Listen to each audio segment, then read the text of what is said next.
হাই everyone, আজি দেশী chicken বনাওঁ বলক, কিন্তু উইদাউট চিকেন আকৌ কি হ'ব পাৰে বাৰু ভাবকচোন আৰু কমেণ্ট কৰি জনাওক।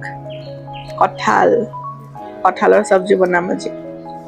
কঁঠাল কটাটো কিন্তু বিৰাট টাফ কাম দেই। আপোনালোকে এটা ইঞ্চুৰেঞ্চ পলিচি কৰি থ'ব, নাইফ ভাগি ছিগি কি হৈ যাব পাৰে একো ঠিকনা নাই। এনিৱেইজ, প্ৰথমে কঁঠালখিনি বইল কৰিব লাগিব। তাৰপিছত মছলা পেষ্টটোৰ কাৰণে পিঁয়াজ, আদা, নহৰু, দালচেনি, ইলাইচি, জিৰা, জালুক, জলকীয়া দি পেলাই এটা ফাইন পেষ্ট বনাম আমি। তাৰপিছত বইল কৰি থোৱা কঁঠালখিনি ফ্ৰাই কৰিব লাগিব, ডাৰ্ক ব্ৰাউন নোহোৱালৈকে ফ্ৰাই কৰিব। মই অলপমান হালধি দি পেলাই ফ্ৰাই কৰিছোঁ। এয়া ডাৰ্ক ব্ৰাউন নোহোৱালৈ ফ্ৰাই কৰিব। তাৰপিছত ফাইন পেষ্টখিনি তেলত দি পেলাই ভাজিব লাগিব। এয়াও ব্ৰাউন নোহোৱালৈকে ভাজি থাকিব। তাৰপিছত জোখমতে নিমখ, হালধি দি পেলাই ভাজিব। তাৰপিছত ফ্ৰাই কৰি থোৱা কঁঠালখিনি দি দিব, আকৌ অকণমান সময় ভাজিব।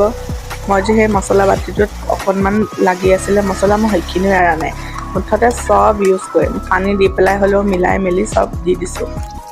তাৰপিছত জোখমতে পানী দি উতলাব লাগিব।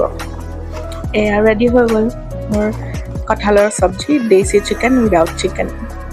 খুব টেষ্টি হৈছিলে খাবলৈ আৰু সঁচাই একদম চিকেনৰ নিচিনা। ভেজিটেৰিয়ানসকলৰ কাৰণে কিন্তু এইটো বেষ্ট অপশ্যন দেই।